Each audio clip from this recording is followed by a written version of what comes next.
the director of the Chicano Studies Research Center here, and welcome to our open house for the 2017-2018 Armageddon academic year. I just slipped out. I'm not going to keep us too long, but I'll keep us long enough so that the Casablanca can set up the quesadilla machine out there.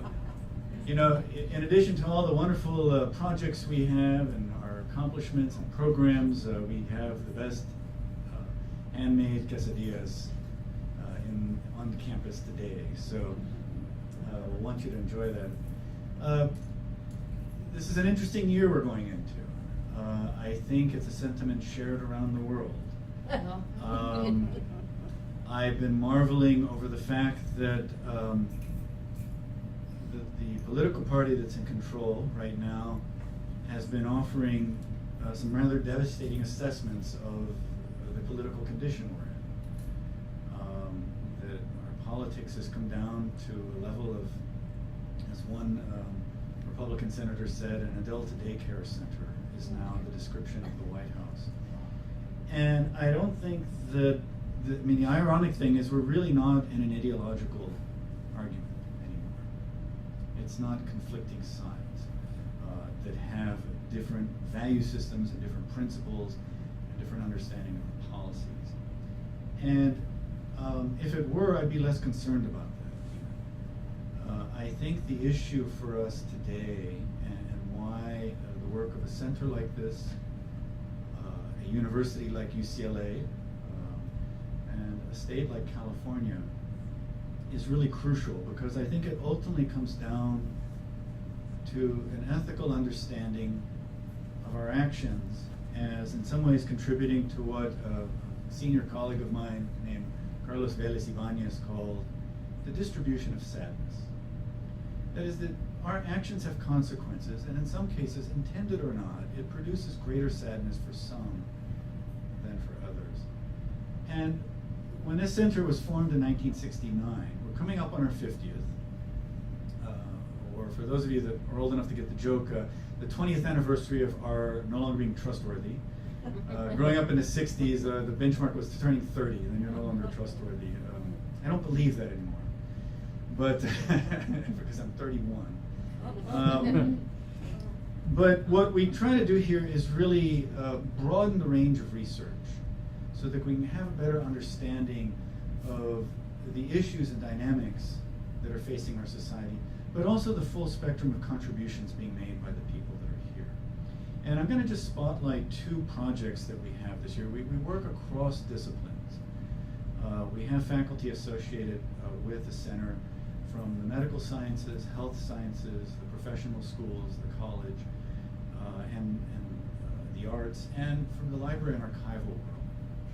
And we have a large number of community members that come here, having donated collections to the archive, but also coming here to do their own research and to kind of contribute to knowledge production.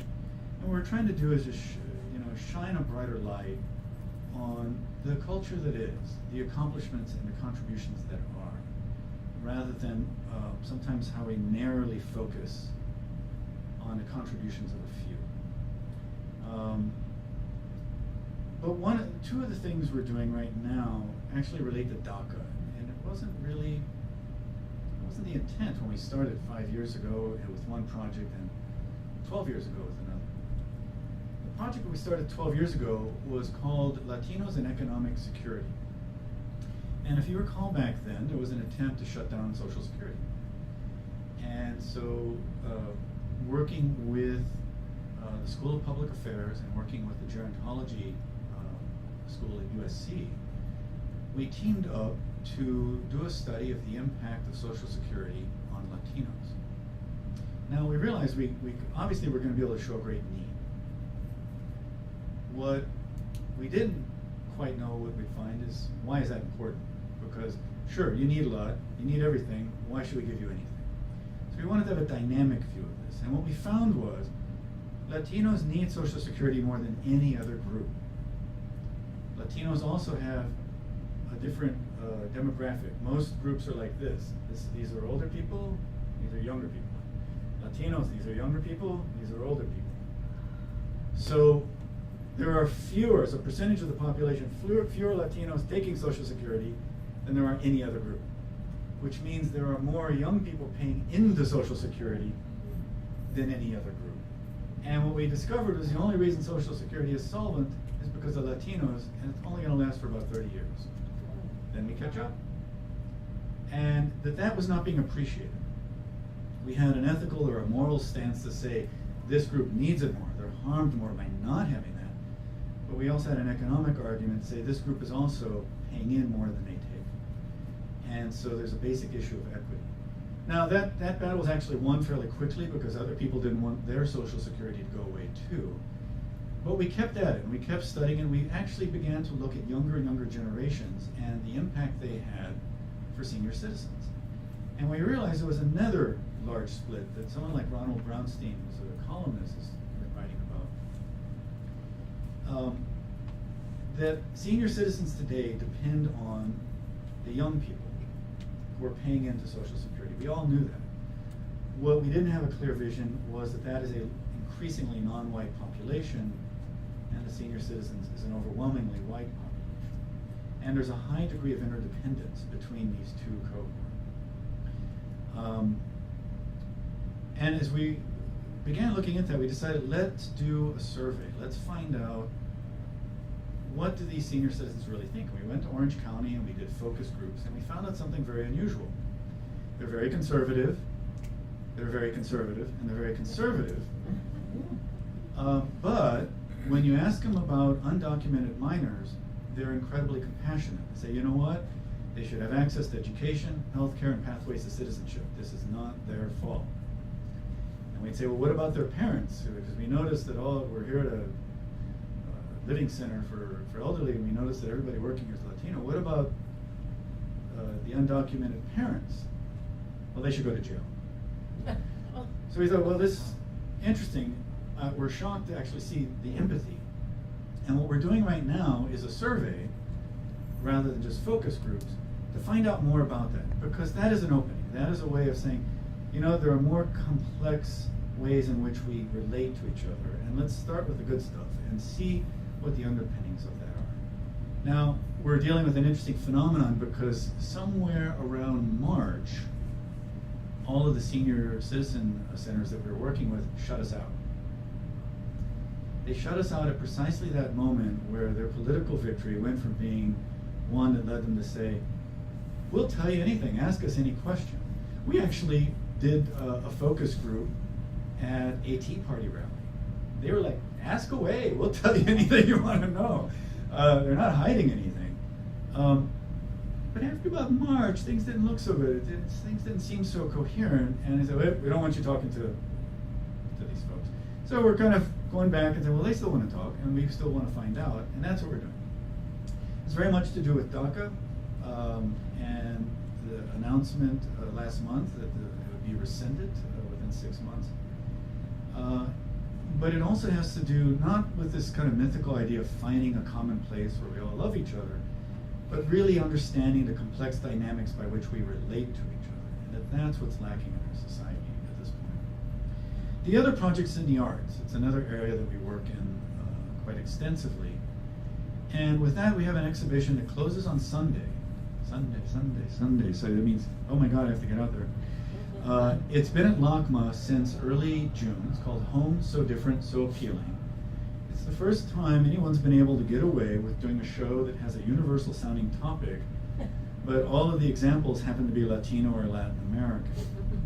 And if you get fooled into going there, you realize that work actually tells you a universal story as well as a very particular one. Now it's the first time because that is just completely outside the thinking about how you address general issues, both in museums, textbooks, and what have you. Now, most of that work is historical. It goes from 1957 to about 2013. Very large scale. This takes up 20,000 square feet. You'll see 5 works that are one-to-one scale reproductions or incarnations of homes. Well, one of them's gone now. Got torn down on Wednesday. It was the one outdoor piece. But there's one piece that when it arrived, it was clear that the artist was not reconstructing an earlier work. There were new elements to it. It was originally going to be everything that was part of his household in 2009 when he graduated from UCLA here and had to move out of his apartment, didn't have anywhere to put his belongings. He didn't have a place to live. So he put them all on 2 sawhorses and tied them together with ropes, the way that all the used appliances are tied together and sent off to Mexico to have a second life. He put it in his MFA thesis show, and he called it temporary storage. And here's a smart guy, right? Like, I need to store my belongings for 3 months. I don't have any money. How can I do it? Puts it in his MFA show. And we actually have a number of works going back to the 60s that were MFA shows, including one from 1961, where the artist destroyed all the furniture in his house and then put it in his MFA thesis, just as his wife and son were leaving. So when he arrived to put it together, it's like, it's not that stuff. What is this?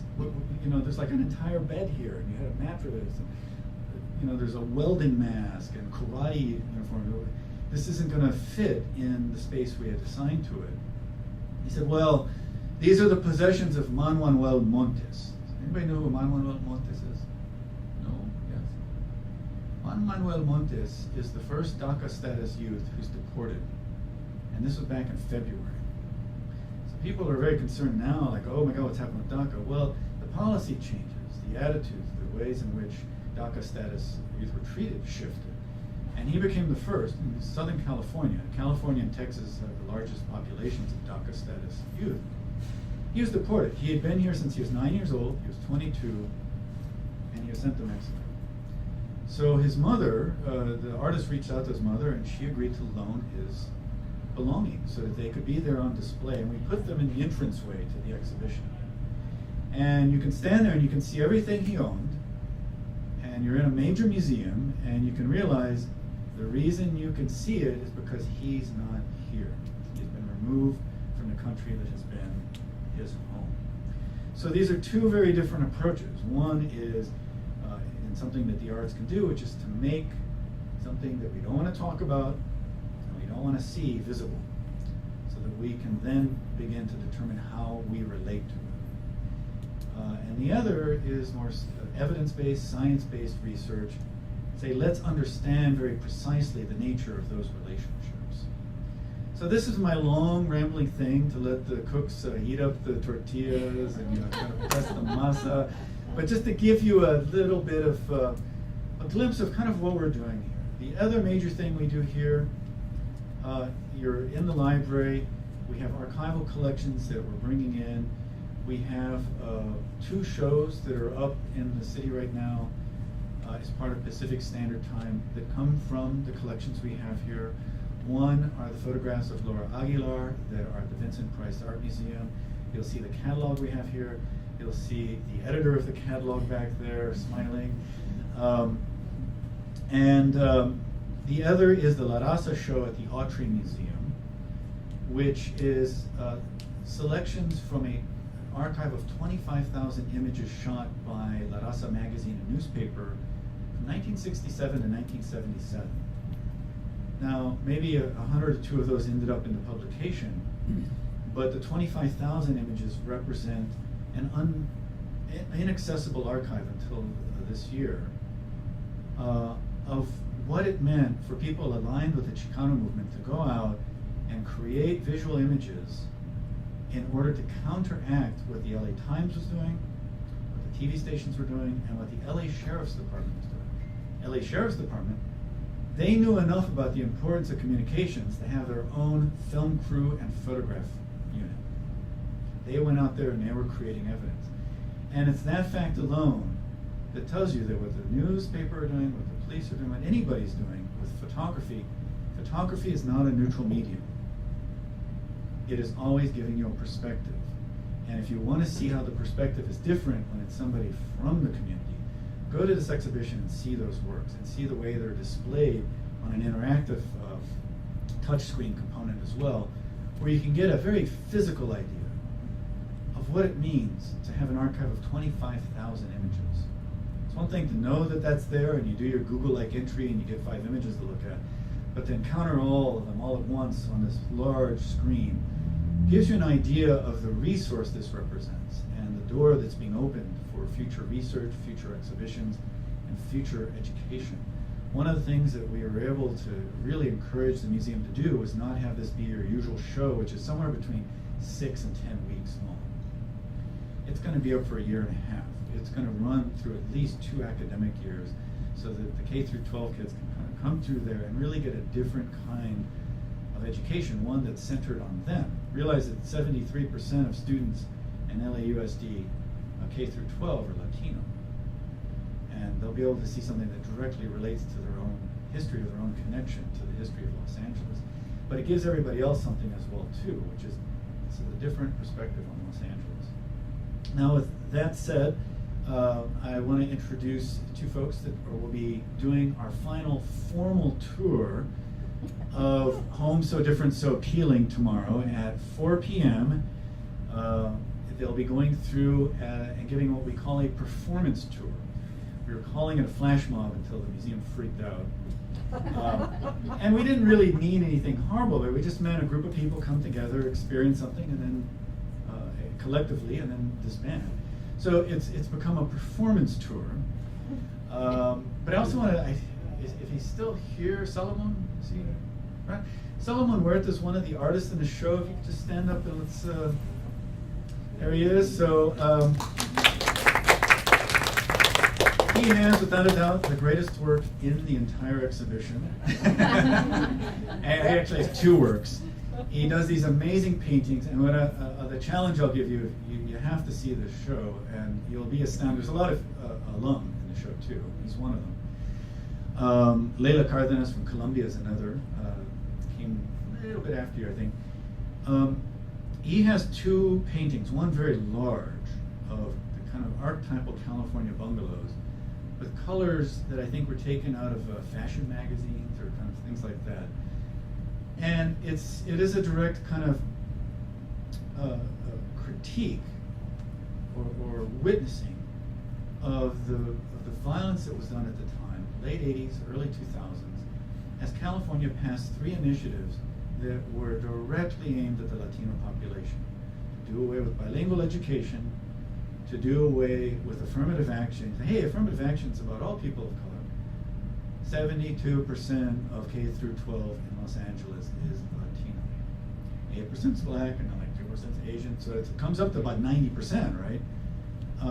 But we have to understand that is the demographic shift that is causing these actions. And the third was to do away with immigrant rights. And what I challenge you is to understand how this work, which is so much about surfaces and colors, is a very thoughtful and unique way. Everybody can stand on a corner and yell their politics, but what the arts can do is change how you look at things. And if you spend enough time looking at the work, you understand what he's doing and how he's playing the use of colors at the level of commerce, at the level of institutional control, and bringing that back to a critique of the flatness that produces and our understanding of what home is. The other 2 folks here, Carmelita Tropicana, and I will now pronounce it correctly, Carmelita Tropicana, a 19-year-old performance artiste. She's been 19 for years. And her sister Ela Troyano, a filmmaker extraordinaire who's done such great films as Carmelita Tropicana, Your Kunst is my Waffen. Your Waffen, which means my culture is your weapon. And also Latin Boys Go to Hell, one of the great feature films of the 90s. Right? Once Upon a Time in the Bronx. Once Upon a Time in the Bronx, and the documentary La Lupe. And they're going to just come up here and say a little bit about tomorrow and the tour, sell you on it. The tour tickets will be available for you afterwards.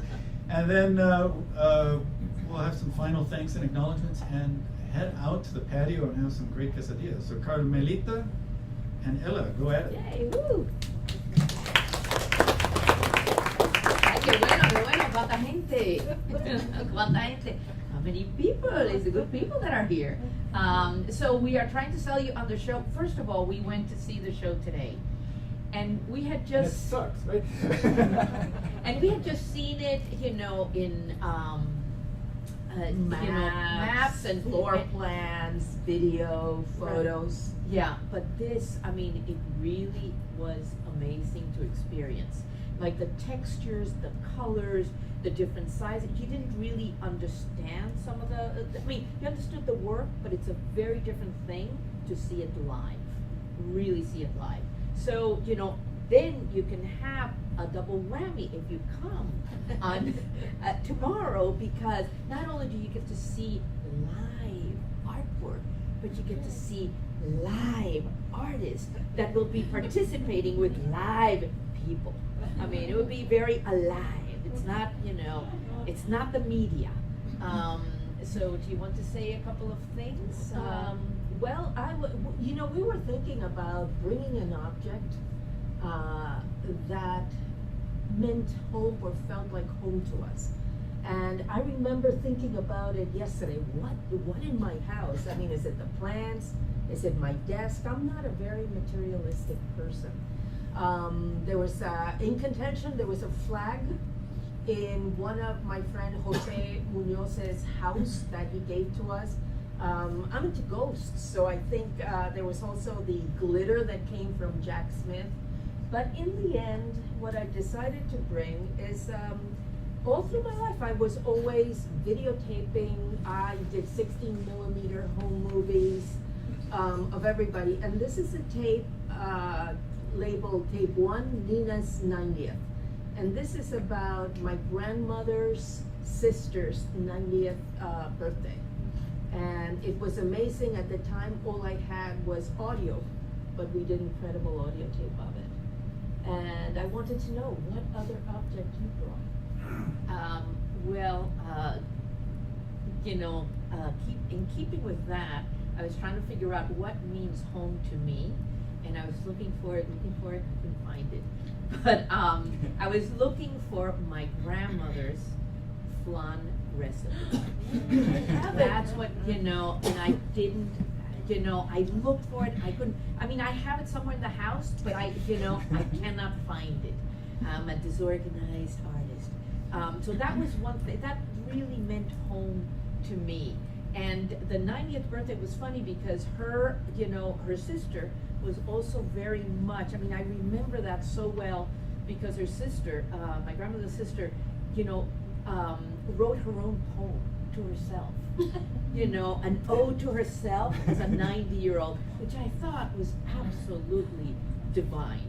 And she cooked a lot. And I actually thought of bringing a plate. The only thing that I have from her is a plate. It's a glass plate where she made a lot of food. But I didn't think, like, you know, I can't, you know, they tell you also if you're in theater, don't bring things that could break, that are part of your, you know, that you really love and that may get broken. So I didn't bring that.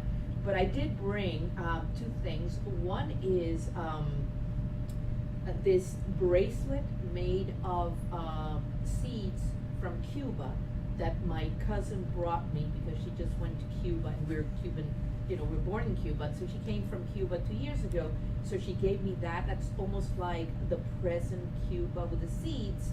And I also have, like, when I returned to Cuba, it was a long time ago, it was 93 during the special period. It was a tough period in Cuba. And I took slides of my house in Cuba. And so I have a slide, you know, and there's something too beautiful about a slide, because it's such an old-fashioned, some of you may not know what a slide is.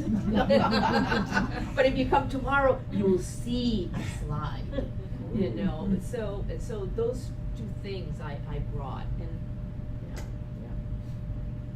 But I think that for me, I once had a fire in my apartment, you know, and I think that one of the things that I came away with it, a lot of my costumes were totally destroyed. She was really great with costumes because like a week after, we had to go to a TV show, and I had a bustier. It was totally smoky, and burnt. And when, Ella said, oh, don't worry about it, don't worry. We'll just put, we'll just put a lot of fruit on it and glitter. It'll be fine. So I go to the TV station with this woman who's interviewing, she goes, oh, it smells really like, I don't know, like barbecue or something here. It was my bustier. But it was like how to make something out of something, how to create something out of something that's been broken or perhaps, not in the best condition.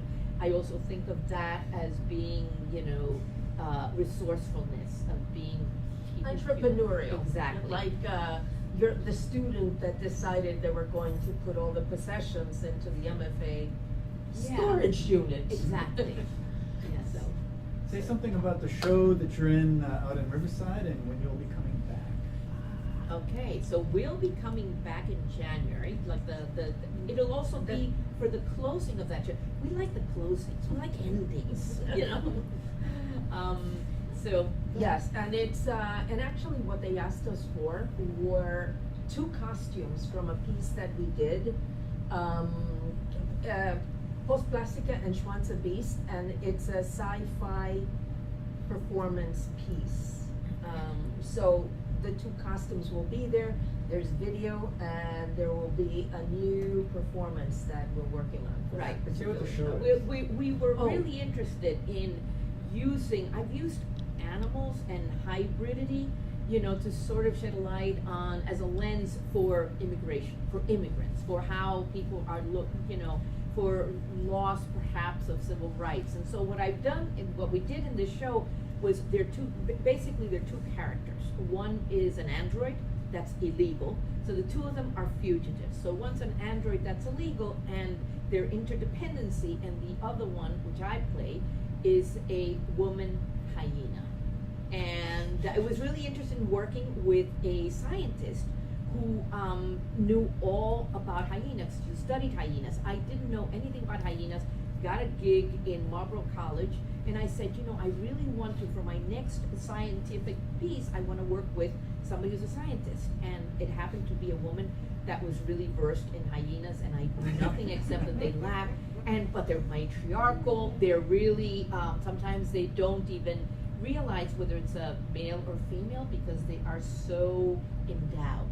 In fact, the males are the tiny, species. In their species, they're tiny and they're really very afraid. It's even hard for them to kind of mate because they don't know whether their heads are going to be bitten off or anything. So it was a very interesting. I thought, this is great. I love it. I mean, a really well hung hyena. I really want to play that. But it was also. But what it is about is like they're in a safe. They have to escape. Because they're basically illegal.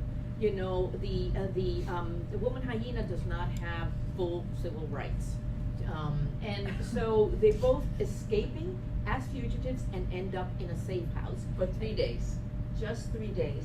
And at the end, they actually, this was kind of referencing what we were going through. They actually have to apply to become citizens in Nebula. And so the audience has to decide whether they will take these 2 immigrants into Nebula.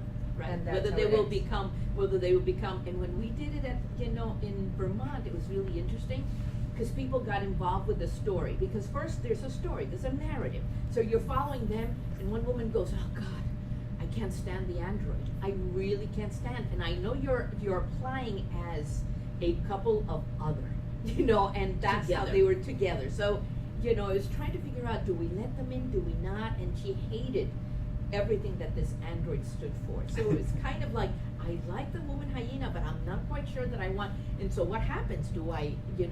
So it sort of like starts in a conversation having to do, people wanted to know, well, what real gender is the android? It had a lot of different potentials for exploring dialogue. And the actual museum show is called Alien Skins. Right. And there's a lot of incredible other artists in it, like Alex Rivera is showing Yeah. Sleep Dealer, who's doing the robots, somebody else is doing robots, Morazan is doing, has these sci-fi costumes. So we're really curious to see how that's going to end up looking. Right, we went into the sci-fi. Well, she's been doing sci-fi for a long time, but. So, if people show up tomorrow, how should they dress? She dressed in black because black is beautiful. And also it's the color that we mostly have. So, and we can be a group. It's about, participants that can be a group. So, black is a good color to distinguish us. And it will be, it's not gonna be very dance-like or anything, but we do really want participants. Simple actions that we would like you to join us with. And we'll be referencing the pieces. Exactly. Well, Thank you.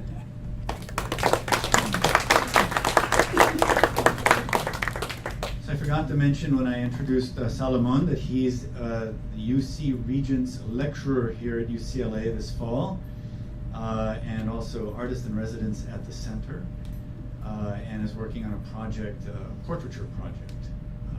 While he's here, did I get that right? Yeah. We have other visiting scholars here during the year. We typically have scholars from around the world. In the winter, we usually get scholars visiting from Norway, Sweden, Finland. It took me years, literally how quick I am, it took me years to realize why do they always come here in the winter, To one of them invited me to Sweden and went there and I realized, well, they don't have any sun for the entire winter. It's like, the sun goes down. But they also are doing, it's to their tribute, the very first dissertation ever done on Chicano photographers came out of Finland. And so they're doing the work, and we support all the scholars that come here, whether they're affiliated with an institution or they're coming from the community. Before we break, I just want to acknowledge our Associate Director, Charlene Villasenor Black, here.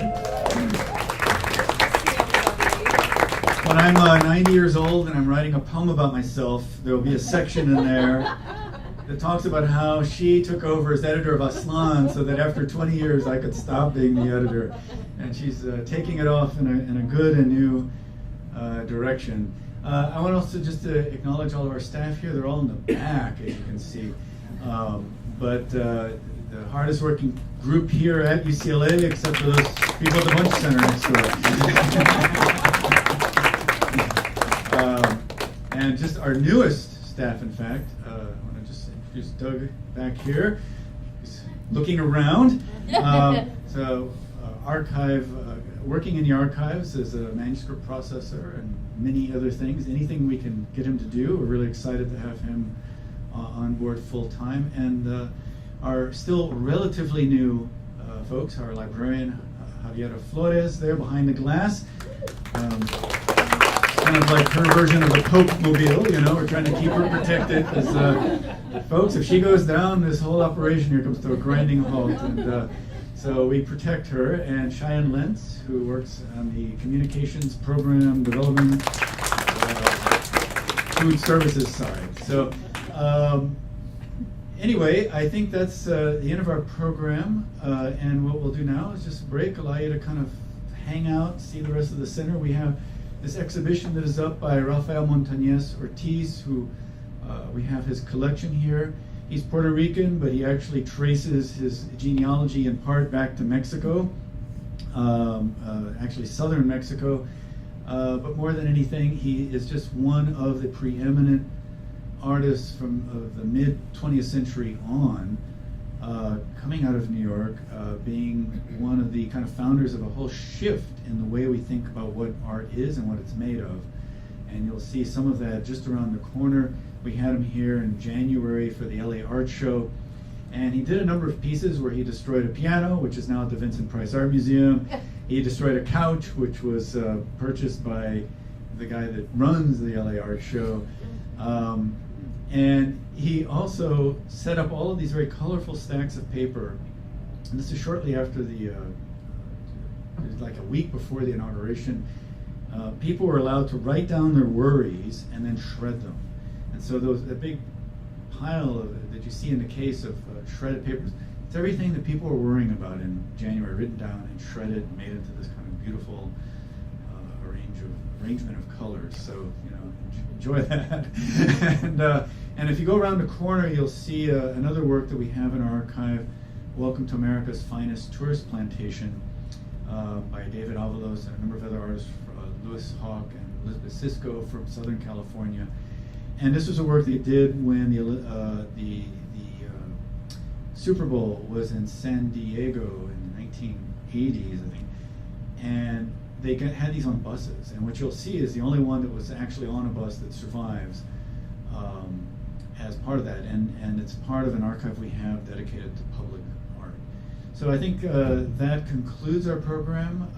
Seek out our staff, talk to our librarian, come back, and enjoy the food stylings of Casablanca out on the patio. Thank you.